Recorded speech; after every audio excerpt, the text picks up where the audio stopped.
human right to access education and science in defining national value and development. I take this quite seriously, that this is who I am.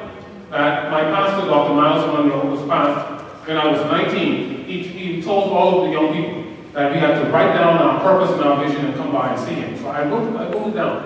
And in it I told him that I felt as though my life was leading me to go to developing countries and take teams of individuals with me who have expertise in different areas, and we would help individuals to build their country. We're not there to take over. We are there to empower, to help them to build their country and move on to the next country. That was in 1989. 10 years later, in 1989, 10 years later, 1999, do you know what had happened with that dream? Nothing. 20 years later, in 2009, do you know what I had accomplished? Nothing. In fact, I had not even visited another country.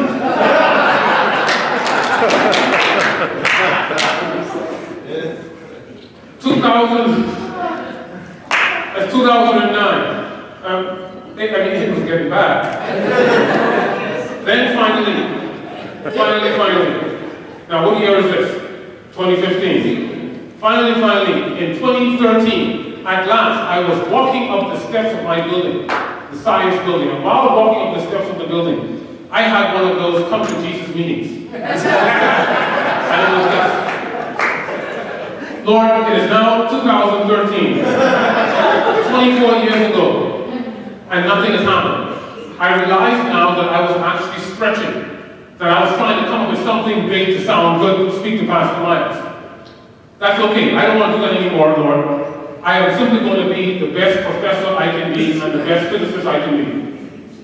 And I threw it all away. And I was sincere. It was gone. 24 years is enough. How much can I torture myself? Almost a quarter of a century.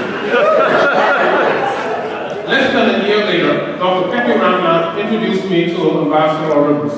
And in this very hotel downstairs, right below downstairs, he and I were sitting and talking, and then he asked questions, right? That's how Dr. Rivers works, right? He asked questions. And then while speaking, he said, Kevin, do you mind if I tell you what I think?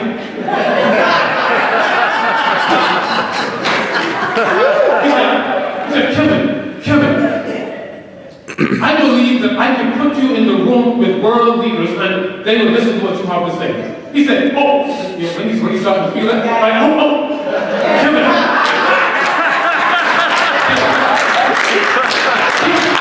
Here's what I see. I see you as a person who I can connect with the talk, and I see you as taking people with you who have expertise in different areas and help them develop their countries. He told me what I had thrown away almost a year ago, and I come up with almost 25 years. When he told me that, then I knew I was connected properly. And what I was waiting 25 years for happened in one meeting. The black body in the room. It's called resonance. Resonance will get something moving that hasn't moved in 25 years. That's right. I found my resonance.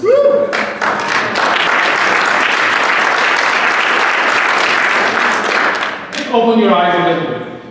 A major challenge of being globally minded. We talk about changing nations and being globally minded, but a major challenge of being globally minded is that our local world is really too small and it's not the same as everyone else's. Your world is how far you can extend, how far you can reach. And for many of us, we have varying reaches. Our reaches are maybe in our neighborhoods, maybe it's in our cities. And for some of us, our reach is really in our nation. Our reaches within our cultures, within our ethnicities, within our language, that the world is so big that our local world is too small. I only speak English. That really limits my world. My world is too small. I am no good in the majority of the countries in the world unless they have expanded themselves and learned another language other than theirs.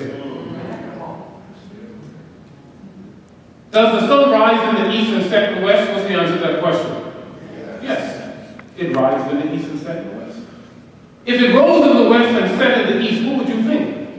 You would think something's wrong. God is coming soon. The end is near. Because we all know, and we have seen it, from the time that we've been alive, every human being has seen the earth, the sun rise in the east and set in the west. Open your eyes. Here's another question. What is longer, a day or a year? What's the answer? A year. A year is definitely longer than a day. If a day was longer than a year, would that disturb you?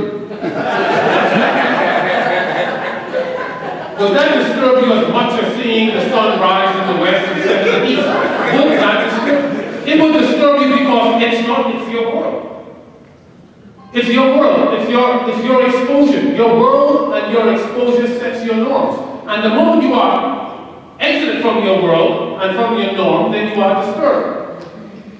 Now, I have something to tell you. If you want to planet Venus, the sun does rise in the west and sets in the east. And the reason being is because the majority of objects in our universe, celestial bodies, they like to rotate in one direction. They rotate in a counterclockwise direction. But there are just a few celestial objects that actually go against the norm. Venus is one of them, and Venus does not rotate counterclockwise, Venus rotates clockwise. Therefore, because the entire world rotates in a different direction, that means that the sun will now rise in the west and set in the east. Wow. So therefore, if you were living on Venus, you would be disturbed.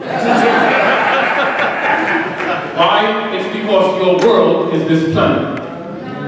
And worse than that, for some of us, our world is our city. Our world is our state. Our world is the United States of America. Well, it gets even worse than that.